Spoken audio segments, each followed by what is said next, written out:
This is the Stubborn German Podcast. I'm Kevin Ostie, joined by the proprietor of the Stubborn German Brewing Company, Mr. Chris Ryan. Chris, welcome. Heidi ho. Heidi ho to you, too. And we're also joined by Jared Chasson, our producer and the guy that twists the knobs. Good evening. Keeps us on the air, so nice to see you, Jared. And we've got an interesting episode this time. Behind every beer is a story, right? Every beer has a story. That's correct. How about that? I've heard you say that, and that's why I just regurgitated that. That's it, yeah. And we're going to learn a little bit about one of the beers in particular, the Old Ledger Lager here that's served at Stubborn German, because the story's fascinating. If you're into history, if you're into beer, or you just like good stories, you want to stick around for this one. Yep. But as all of our repeat subscribers know, every episode of the Stubborn German Podcast starts off with Chris's German word of the day, which is a chance for me to demonstrate how little I know about the German language. Yes, you've had a very good record so far. So the premise here is I will come up with a fun German word that's usually way too long or doesn't mean definitely doesn't sound like it would mean that. And we all guess what it is. Obviously, I won't guess because I know. And we'll see who's wrong. But I could guess. We need to turn the tables on him somehow. You could. That's fine. I was just going to say. Because I'm starting to run out of ideas here. Yeah. This is stacked against us. Okay, so here is the German word of the day. Treppenwitz. Treppenwitz. Treppenwitz. Treppenwitz. Treppenwitz. Treppenwitz. Okay. Treppenwitz.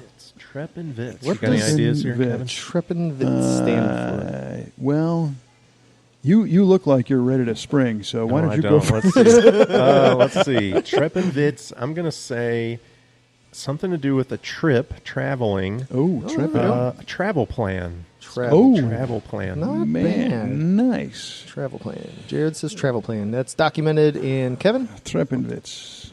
Well, this has personal meaning to me. Oh, good. I love a Very good much personal so. story. Yeah. Well, my cousins, who you've met several of, enjoy drinking beer. Fun people. Oh, yeah. Enjoy drinking your beer. And my cousin Derek, for example, his last name is Three-Wit. So I'm going to say Treppenwitz is the German pronunciation of Three-Wit. Of his last name. How about that? Interesting. Wow. Okay. Bam! Literally three-wit. Three-Wit, yes. Okay. Got it. Travel plan and three-wit. Even though Okay. dry is three in German, but Yeah. triple, treppen, Latin, I don't know. It's Maybe a stretch. Yeah. As good a guess as any. Okay. We will find out at the end of the show how wrong I am. We will. Once again. Yes, you will. I think, Jared, you got a shot at this one. Maybe. Who knows? Good logic, anyway. Yes. So there are many different beers on tap here at the Stubborn German Brewing Company. How 16 many? of them. 16. 16, yep. Holy Yep. mackerel. The Sweet 16. Yeah. And in the tanks behind us, because we do record this at the Stubborn German Brewing Company in beautiful Waterloo, Illinois, how many additional flavors are being prepared now for the 16 taps? There are 6 beers in the tanks all the time. These tanks are always full. There's 6 beers. Some are just replenishing a year-round beer, and some are making a brand new beer or a seasonal beer, basically a one-off, something that we thought might be a fun idea. We have about 9 beers that are on tap all the time. And then the other, 7 are just kind of, I always try to have a barrel-aged beer or 2, try to have another hoppy beer, try to have another lager, try to have another dark beer, try to have another fruity beer within those extra 7. And I think that's about 7 or pretty close to it. So, but yeah, that's the mindset there. So you're prepared. Absolutely. Yeah. So the great thing is there's always a good variety of different types of beer here. For sure. And I know in my lifetime, the craft, I guess, the microbrew, I don't want to call it a fad, but microbreweries became popular in the 90s for me, and that's when, the early 90s is when I became legal to drink. And there was always this concern of going to a microbrewery because the only beers they had were their beer, and it was oftentimes unfamiliar territory, and the last thing you wanted to do was go into a place with the fear of, I don't know what's here. I don't know if I'm going to like it. I don't know what this stuff is. And even worse, if I order, a domestic big brewery old standby, are they going to frown on me or kick me out or, assault me in the street and hang me, by my toes? So this atmosphere here at Stubborn German is very different, even though you guys have, obviously, your brands of beer. So what would you tell somebody who is going to come in for the first time and might be a little intimidated and, who might not know what to expect? Yeah, we pretty much try to cater to that exact person. It's definitely my goal to have not just I feel like every brewery has one light beer for their, macro beer or what do you want to call domestic beer. I was getting a kick out of people calling Anheuser-Busch domestic beer. I mean, my beer is made right across the building from the bar. It's that's as domestic as it gets. How much more domestic do you want? Yeah, well, that's true. Because they'll say, "Do you have domestics?" Well, yeah, everything you can we have. see where it's made. Yeah, it's right there. So it's not important. Yeah, no. Anyway, I try to have at least 2, 3, even 4 beers at any given time that beer drinker can easily dive into. And then, if they're feeling just a little bit adventurous, step into even, one of our Hefeweizen in a German wheat beer or even blueberry wheat, something like that. But there's always going to be at least 2 or 3. We have our Fountain Creek Kolsch, which is one of our best sellers. It's a favorite of mine. It's a very, very clean, dry beer. Usually when someone asks for that style of beer, we give them a sample of that, and it's a very easy move to go from Budweiser to that if they're here, and then we always have Peterstown Pilsner on tap, which is a similar beer but just a little bit more hops, a little bit more flavor, but still very familiar territory.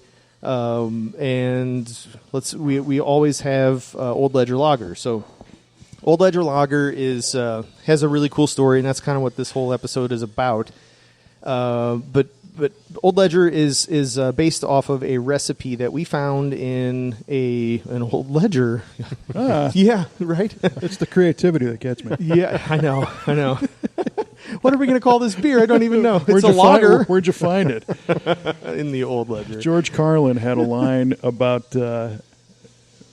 this is becoming legal, so I can say it, and if not, we can cut it out. But about marijuana and the different names of the different stuff, and we're seeing these dispensaries that are selling all these crazy names. And Carlin mentioned once that he had some Toledo window box. Very interesting name. Yeah, you can guess where that came from. Where was it from? Yes. Right. So your Old Ledger was found in an Old Ledger. In an Old Ledger. Yep. So, but yeah, Old Ledger is came out of that ledger. The Old Ledger is from 1899. We were at a family reunion of my wife Tammy's side, and one of the ladies there said, my great grandpa used to have a brewery in Columbia. So Columbia's the next town north of here, 10 minutes away. It had an old brewery pre-Prohibition, obviously. We're talking 1899. Was this the first you've heard of that at the time? I knew that there was definitely a brewery, and then it turned into a distillery after Prohibition. But the family connection. The family connection, that was the first time I'd heard of it, yes. So you must have jumped right out of your socks. Yeah, because, I mean, I was, oh my gosh, I hope my wife's not listening. I was so thrilled to be there in the first place. But to leave there with, potential really cool brewing story as I'm getting ready to open my brewery, man, that was cool. So that's why they introduced her to me, is because they knew I was getting ready to open a brewery.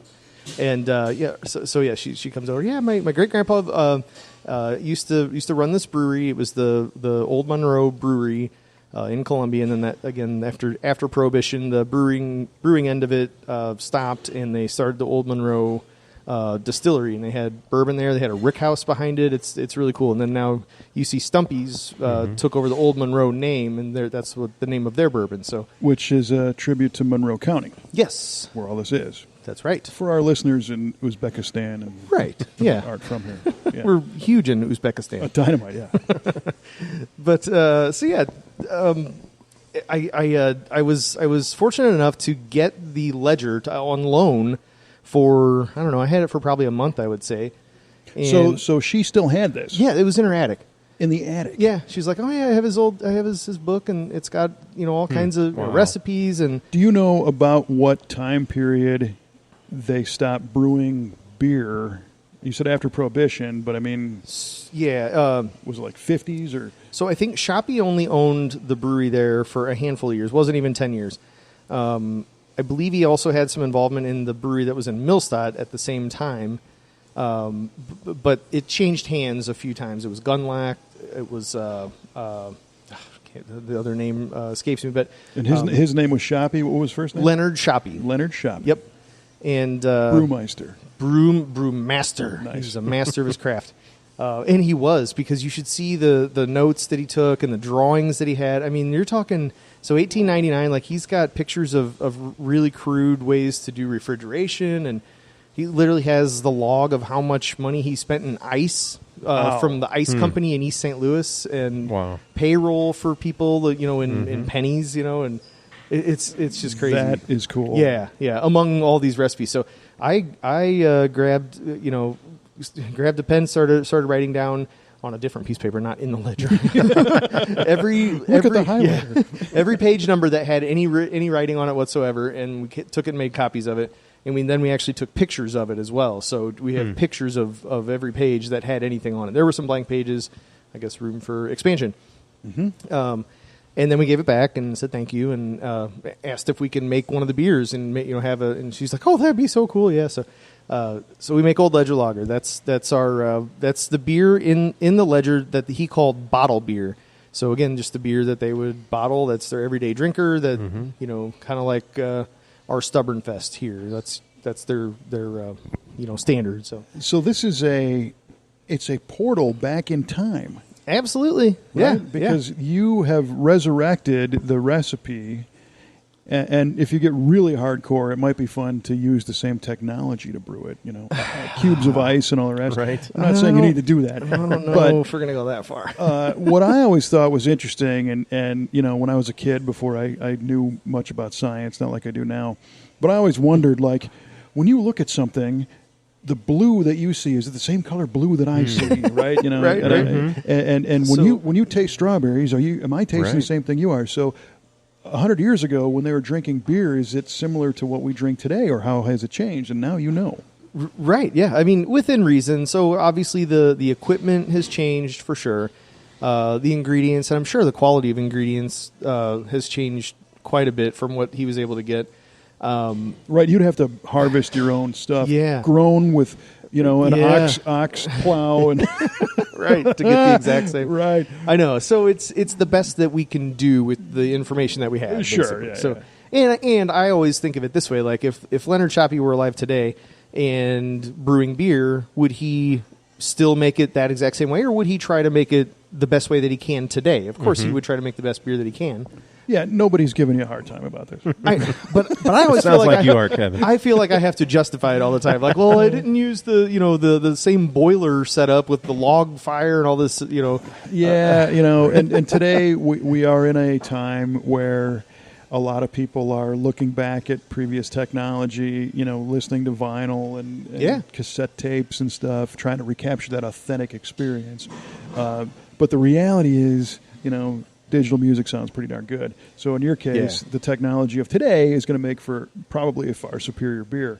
But I've had the beer, and I really like it. It is different from things you can buy, on the shelf normally. Right. So tell us what's in it that gives it its unique flavor. Couple cool things. So it starts out, the malt bill starts out just like most, even Anheuser-Busch beers would start out. You're talking just regular, basic 2-row or 6-row. We use 2-row in ours. Barley malt. Let's pause right there for those who are not familiar with the 2-row or 4 or 6-row malt. What's that all about? 2-row is basically as the grain grows in the field, there are 2 rows of seeds. 6-row, there are 6 rows. So it's only 2 and 6. Yep. So I made up the 4 thing. Did you catch that, Jared? Oh, I caught it. Yep.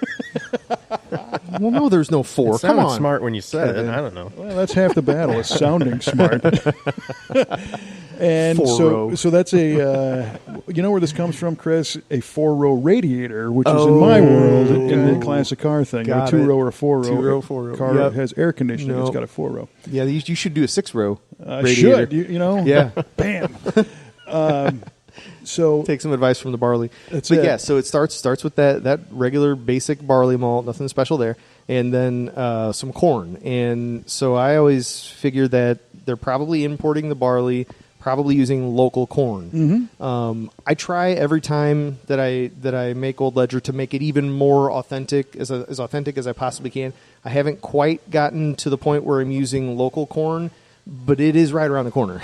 I can tell you that. So the corner. Nice. The corner. I got it. Who sounds smart now? Not me.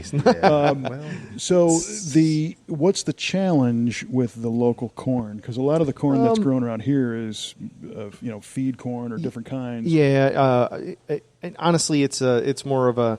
I just need to kind of invest the time and effort and do it. It wouldn't be all that difficult. I need to really kind of study the what I need to what I'll need to do to make it happen. I know I would need to do a cereal mash, which I've done. It wouldn't be the end of the world, but on a beer that I'm going to make all the time, I need to be able to make sure that I want to do that every time, because I guess my biggest fear is that I do it once and then really love it, and now I have to do it every single time. So Especially if it's a lot of work. Yeah, I need to iron out a couple of things process-wise to make sure that that's something I'm willing to do all the time. But for now, I use flaked corn, which is, it's a perfectly suitable substitute for whole field. But Leonard Shoppy was using whole corn and grinding it with a hammer mill, probably, and doing a cereal mash for sure. I know he was doing a cereal mash. So I'm not quite that intricate, but the stuff that I use has kind of already been through that process. So that's pretty much the grain bill end of it. The newest, coolest thing that I've changed on this beer, though, is the hops. So the ledger literally just states for the first 3 hop editions, you use domestic hops. And for the last edition, where you're going to get all your aroma from, you use imported hops. So doesn't say in 1899 they weren't, they probably didn't have too many different types of hops. Imported from St. Clair County, or I assume that means imported from Germany. But, yeah. I use Cluster, because Cluster is kind of that's the most well-known hop that was around the States, before brewing was much of a thing in this area. So Cluster hops is my first 3 additions, and then my last hop. So this is quadruple hop brewed. I don't know. Yeah. So tell me about the additions and the multiple brewing. Yeah. What's Okay. it all about? The longer you boil hops for, the more bitterness it's going to add. The lesser amount that you add will start to add flavor, and the very least amount of time boiled will be aroma.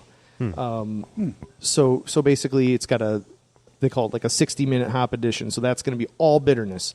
Then on this one, there's a 40-minute hop addition. That's still a lot of bitterness, but starting to get a little flavor. Then there's a 20-minute hop addition, and that is a lot of flavor, a little bit of bitterness, but a lot of flavor.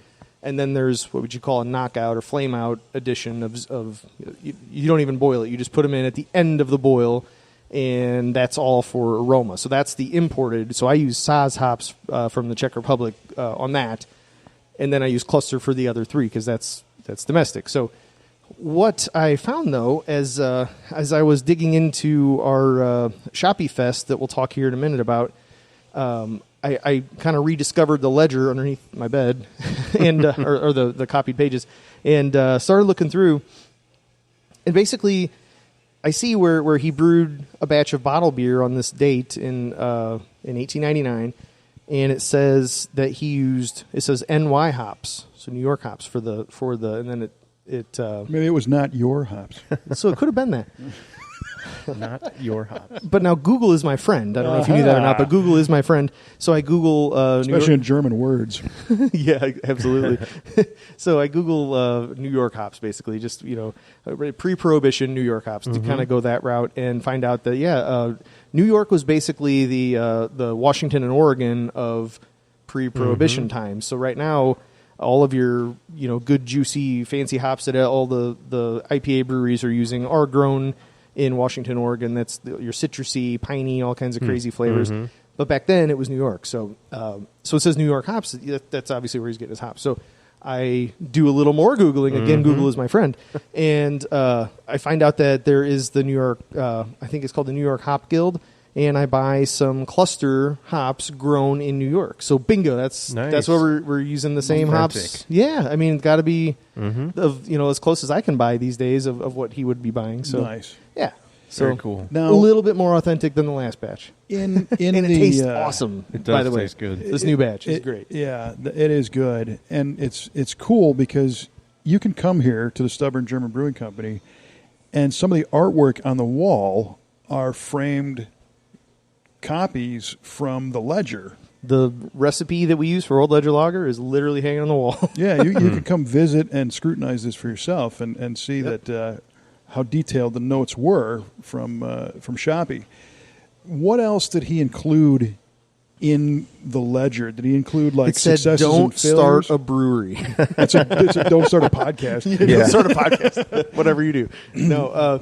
Did he document like failures and what not to do, or just successes, or just recipe, or just it had like the Brew Day Log. Like I do something similar, basically just to jot down any numbers that might be relevant information later on, depending on how the beer turns out. But he kind of did the same thing. Like, we added hops at this time. We boiled for this long. We collected this many gallons. We put away this many barrels in the cellar. Nice. He was about a 2.5 barrel brewery, where I'm a 3 barrel brewery. So pretty cool. Kind of similar in size. Yeah. So it definitely wasn't a diary of, today I felt glum. So, No. Yeah. No, otherwise it would have been called Old Diary. Old Diary beer, yeah. No, that would have been cool, but no, it never really says like this batch turned out great, this batch did not. That's because Germans have no emotion.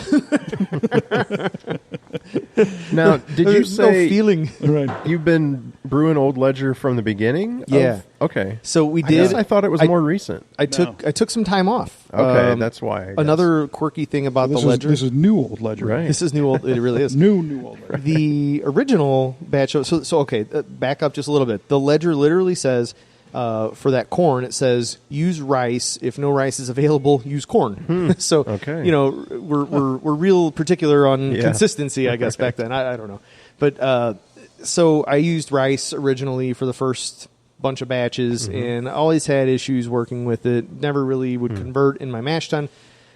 Just basically a pain in the butt to work with all the way around. Is that special, or is Uncle Ben's, or what No, it's Brewer's flaked rice. I would have used Uncle Ben's. It's instant. I thought about it for a minute. You could be drinking that day. Right. Instantly. Yeah, why didn't I think of that? Old Instant Ledger. Courtesy of Uncle Ben. Yeah. So I got absolutely sick of using it. Had one brew day that was even worse than all of the rest of them combined, and I was just like, you know what? I'm over this rice. I'm over this beer. We had a beer we were brewing called Stub Light at the time, and that kind of took its place as the new light beer. And had a few of those. Yeah, good beer. No, nothing wrong with it, but didn't have a story whatsoever. Yeah. So yes. Oh, come on. No story at all.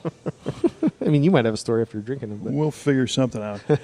But sometimes you got to walk away. Yeah, and so we gave Old Ledger a break, did Stub Light for a while, and then decided, you know what, the story was way too cool to just put that to bed forever. And I never planned to never make it again. I just thought I'd make it less often. It'll go from being a year-round beer to an every once in a while beer. So I think I even did that. I brought it back once, and people were kind of like, "Oh yeah, Old Ledger, I love Old Ledger," and it kind of gained some steam that way. And I'm like, well. Okay, we'll keep making Old Ledger, and then I switched to corn. I was like, we're going to do his little caveat there. If rice is not available. Yeah, because I'd started making a few beers with corn and had really good luck with it. And it's like, well, this is a no-brainer. This is how we're going to fix Old Ledger. And brought it back with corn. I like the way it tastes better. Way easier to work with on the production end of it. And, it's good. So, and I mean...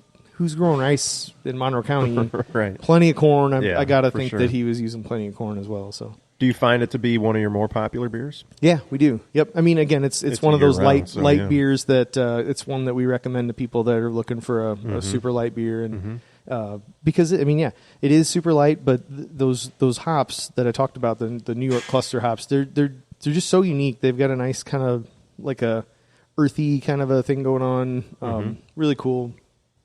But So yeah, I dig this beer a lot. Where it's at right now, and again, I guess the reason that we started digging into this back into the ledger was because of our 5th anniversary party. So I guess we'll talk about that for a minute. Well, I mean, there is a note about Shoppy Day. That's what that is. Yeah. So basically, Shoppy Day is, or Shoppy Fest is what we're calling it. It's kind of a combination birthday party. Shoppy's birthday happened to be right at a week before our opening day, which was April 24th. So this year it is on April 24th, and I think his birthday was the 18th. I think it was the 18th. So just 10 days after mine, which is tomorrow. Oh, well, gosh, happy birthday. Yeah. I brew everything with corn. Oh, good. Just so you know. Did you put it in your ledger? I will, but mostly it's my diary. Oh, okay. I drink corn beer. Right. And I'm not happy. So normally what we do with our anniversary is we would have Sausage Fest. And if you've never been to a good sausage fest at Summer German, you're just missing out. You're missing out, yeah, for sure. That was basically a summer sausage contest, and it involved putting a whole plate of one guy's summer sausage on a plate with everybody else's, and you walk down and you take a piece off of the tray. Mm-hmm. COVID times is probably not a great plan to do that way. No, but what an awesome experience. Yeah. So we're going to table that. We'll probably do it again at some point. We're not giving up on the Sausage Fest, but it'll be 6-foot Sausage Fest, right? So this year we're going to call it Shoppy Fest. So we're probably going to continue with Shoppy Fest going forward as our anniversary, and probably do Sausage Fest maybe later in the year from now on. So do you know? You probably do, maybe not offhand, but the lifespan of Mr. Shoppy. When did he move on to the great brewery in the sky? Any idea? I visited his grave, and I don't remember. It was so he only lived to be I think like 45 years old. Wow. Yeah, kind of a. And if he was brewing in the 1890s, maybe in his 30s. Yeah, I probably think. Yeah. So maybe the 1915 or something. Something like that. Yeah. Somewhere. Yep. Wow. Yeah, wow. It might have been 1916 is what it said. Are there pictures of him? There's one right here. How about that? On the poster, my wife made a poster. Oh, right on. Yeah, so the lady that let us borrow the ledger had some more things, and that's off of a text message from from Leonard. Yeah, from Leonard. Yeah, he texted a picture of himself. So good looking young fella. Yeah, he's wearing looks like a tuxedo with a white bow tie and a sporty looking collar there. He got his hair all done up. Yeah, he's got kind of an Elvis hairstyle. Yeah, he kind of does. Right. He was Elvis before Elvis was Elvis. Well, and interestingly, this photograph has him in front of looks like an American flag or a representation hanging there. So, I thought that was a pretty cool picture. It is a very cool picture. That's cool. Yeah. So we threw that on the event poster, and if you go to our Facebook page, you can there's links there to get to the it's literally 5th anniversary party / Shoppy Fest is what it is, but you can see information there about what we're going to do. And yeah, basically it's just going to be kind of a fun day. If you want to really nerd out on some beer, that's the time to come do it with me, because we're going to take all of the beers off tap, and we're putting only Old Ledger Lager and then 5 other beers that came out of the ledger. So I've been brewing more of the recipes. So that was my next question. In anticipation here, yeah. So there's only going to be 6 beers on tap that day. One will be Birthday Bock, which did not come out of the ledger. We make it every year for our birthday, so we're going to keep that. But the other 5 beers, one is obviously regular Old Ledger Lager. There was one called Extra Pale Old Ledger Lager, which basically uses a bunch of rice and corn, a combination that specifically calls that out. So we just got done using rice again, and it was, again, a nightmare. Challenge, yeah. And so I'm hoping that beer turns out. But that's Extra Pale Old Ledger. We have steam beer, which he talked about in the ledger. He didn't actually have a specific brew day when he made it. I'm sure he made it at some point. I only have a chunk of time in when he was brewing, but he had a lot of information. So I took my steam beer, which we made at one point called Mississippi Steam, and I kind of tweaked it a little bit to fit what his ledger said. So that's kind of a modified version of our recipe, but otherwise, like the extra pale Old Ledger is this. It's right out of the ledger. We also made Shoppy Stout, and he basically just had a recipe called Stout. And the unique thing about that, like, I guess, back then you didn't have access to the crazy amounts, different kinds of dark malts that you'd use today to make a stout black in color and flavor. So he only had, it was just literally called black malt and then some crystal malt and a bunch of two-row and some others. So, I mean, I would not design a stout recipe that way. Mm-hmm. But that's what he had. But that's what he had, and as in the spirit of what we're doing, it's like, sure. well, I can make one batch the way he did it, and we'll see what it turns out as. But that's going to be a whopper of a beer. It's about 9% alcohol. Oh wow, that'll work. So it's a good thing you're already sitting down, Jared. Yeah. Old Leo liked to get down back then. Yeah. So. Well, I think they could handle a lot more back then. Probably so. They probably needed it. I mean, they probably worked their butts off now, more than us. You kind of buried the lead a little bit. This is also the 5-year anniversary for Stubborn German, right? Yeah. Well, that's congratulations. Yeah. Happens to be the 5th. Thank you. Yeah. So wow, big day. It's a lot of work, a lot of beer brewed. In some happy customers. In some ways, I say, wow, 5 years is a long time, and in other ways, I say it seems like you guys have been here forever. I do the same thing. I go back and forth on. Yeah. You've been here forever, personally. It takes a lot to put this together, but I think what's so great about that is the feeling here is right. And I know this is the Stubborn German podcast, whatever. So not to blow the horn of the house, but the reason why one of the reasons why this place is got staying power and longevity is it's comfortable. You come in, you feel like it belongs. It doesn't feel like it was thrown together yesterday. It feels like it's been here. Like you're familiar with it. It's been an old friend. So that's cool. Awesome. Yeah, Thanks for saying that. That's cool. Yeah. Yeah, no, and it's sincere. I dig that. Cool. Now, how many other beer gems are in the ledger? Other than what we made, there's a handful more, maybe 3 or 4. Some that I would probably really have no business messing with. This is pretty much the cream of the crop that was there. Yeah. So, yeah. So when you say you have no business messing with, is it because of the ingredients or because you just look at this and go, you know what, this isn't going to be good. It's not fit for today. People aren't going to dig it. All that. Yeah. A lot of work, little payoff. Right. Yeah. So that goes into the someday file. Yeah. It really does. Yeah. It's not off the table, but it's just not on this table. Nice. But so one other thing we're going to be doing, I don't know when we're going to start selling these. I think we're actually going to do a pre-order, but you'll be able to buy a 6-pack of the 5 Ledger beers in one birthday box. So you'll be able to, nice. We're still sensitive to the... it's a 5-pack? No, it's a 6-pack. It's the 5... Jeez. It's a 6-pack, but it's 5 beers. No, it's 5 plus birthday box. Oh, I'm with you now. Okay, yeah. Do some math. You can. All right. Yeah. So that was kind of the thought there too. Is if you haven't been vaccinated yet or whatever, don't want to come out or whatever, you got plans, you can still kind of join in the fun and drink through these beers with us and. Hopefully, now, I had mentioned a couple episodes ago that alt beer was one of the first beers I had here, and it kind of drew me into the whole craft beer thing. And same goes for birthday bock. So I had my 40th birthday party here in the basement, which was an awesome time, by the way. And like anybody who's even remotely considering something like that absolutely needs to come rent out the basement. It's a great time. My 45th was downstairs. Nice. Yeah. And it was a surprise. Oh, cool. It blew me away. That was a good one. It was would be a great one. surprise. Yeah, it was. But I tried at the time. It was, I think you were about to run out of it because it had been a couple months after your anniversary. So you still had some birthday bock. Of course, it was my birthday. I'm like, well, I'm going to have some birthday bock, and it was amazing. That's awesome. So birthday bock and alt beer is what pulled me in. That was your gateway beers here. So I can't wait to have some more birthday bock.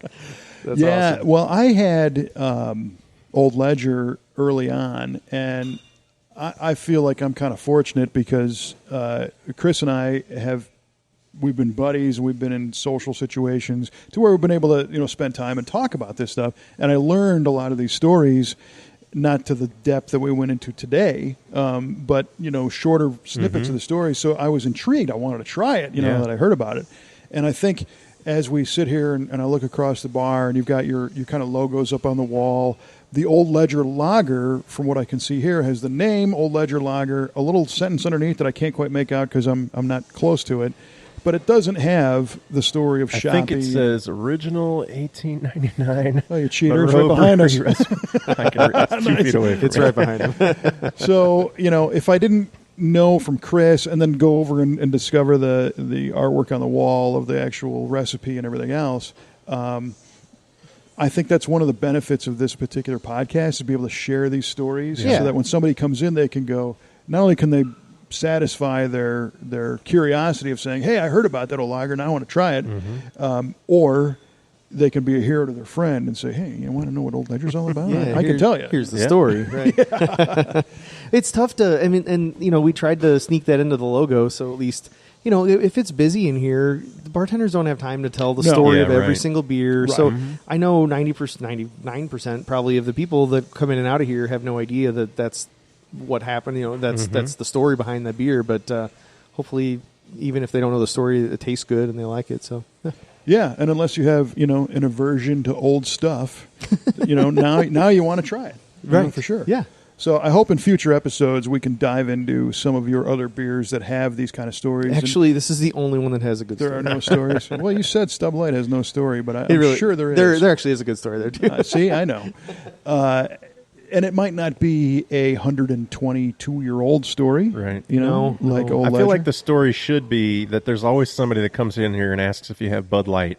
And you said, no, but we have Stub Light. We have Stub. There you go. That's part of it. Sounds like someone ordered a Stub Light. That's right. Well, and it gets back to the point that you're not going to get ostracized if you come in here and are unfamiliar with any of them. Right. And although the bartenders might not have the time to tell the entire story, just take comfort knowing that everything here is carefully planned and has a background. It's not like Chris went online and said, I need 16 beer recipes because I'm going to open a bar. Give me your best 16, Google. Google is a friend of mine. Well, I've heard that. Well, that's super cool. Thank you for sharing that. Yeah. And glad to learn about Leonard Shoppy. Sounds like a fascinating cat. Yeah. And did a lot of neat stuff. Yeah. So I know that everybody listening is about to turn blue from holding their breath of waiting for the answer to the German word of the day, which Jared got right. I got wrong. Yeah. I'm pretty sure. I don't know. We'll see. What do we got? Okay, here? So one more time. The word is Treppenwitz. Treppenwitz. Just like that. Oh, right. And I said it's my cousin's last name. You said it's your cousin, Three-Wit. Sounds right. I'm sorry. And Jared said travel plan, which Treppenwitz travel plan. Okay. No, it's not any of that. Treppenwitz. Sorry. Gosh, that was a rookie move. Treppenwitz. Yeah, Treppenwitz. Treppenwitz. It means a staircase joke.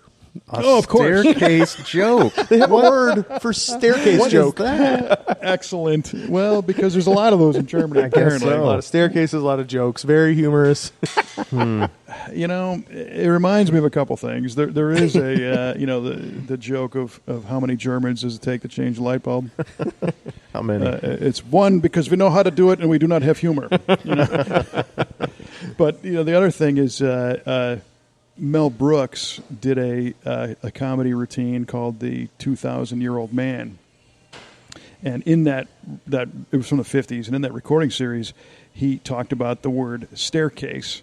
And he said certain words don't reflect what they mean. So staircase doesn't sound like what a staircase is. He said a staircase should be a tickle-de-bump-de-boomp. Or a Treppenwitz with a joke thrown in. Yeah, so right. Very nice. So that actually is a Treppenwitz. It is. Damn, I get points for using it. Got the staircase joke. Nice. And that's the only one. That's the only Treppenwitz. Wow, I'm pretty excited.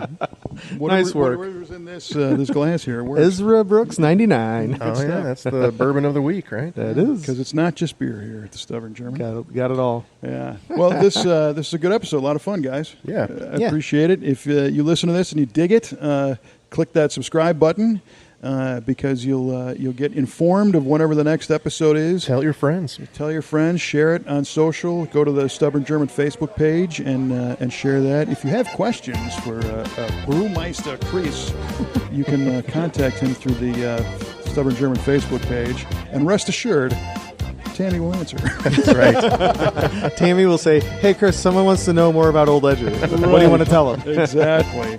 So we appreciate you tuning in. And for the Stubborn German Podcast, I'm Kevin Ostie, along with Jared Chasson and Chris Ron, saying, Prost!